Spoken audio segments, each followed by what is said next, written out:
j'ai peur, j'entends du bruit dehors, les yeux grands ouverts, je tends l'oreille au mieux. Serait-ce le tonnerre ou la colère du bon Dieu? Plus intense et plus forte est la déflagration, comme un chasseur d'escorte qui passe le mur du son. J'ai les tympans qui vibrent, je tremble de tous mes membres. Un fusil à gros calibre a tiré dans la chambre. Je n'ose plus bouger, la menace est toute proche. Quelque chose va tomber, déjà le lustre se décroche.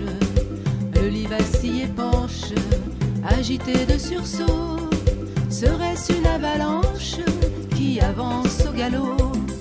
Chérie, tu ronfles, y a un tigre dans ton moteur qui rugit et se dégonfle comme un puissant coussin péteur. Chérie, tu roules en dormant, des cailloux de gros démineurs.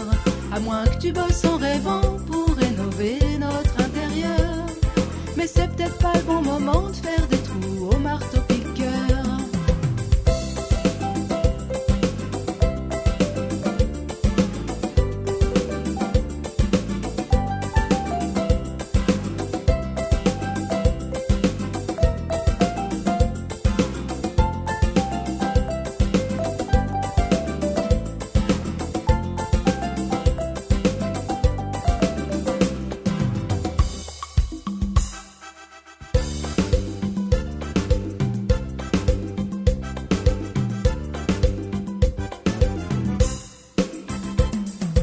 Déjà 3 heures blanches, stressées par ce vacarme, dans l'attente que se déclenche la vrombissante alarme. Le grognement du diable ne serait plus effrayant, il serait même incapable d'en faire un plus puissant. Je siffle un peu, je tousse pour museler la bête qui me fiche la frousse en me prenant la tête. Mes efforts agonisent, elle repart de plus belle.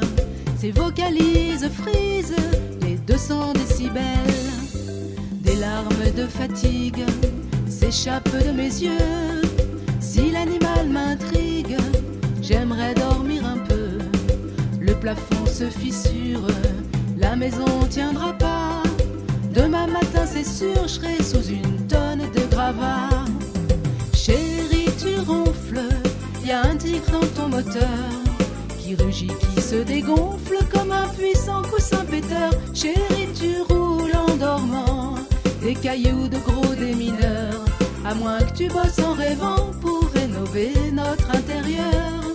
Mais c'est peut-être pas le bon moment de faire des trous au marteau-piqueur.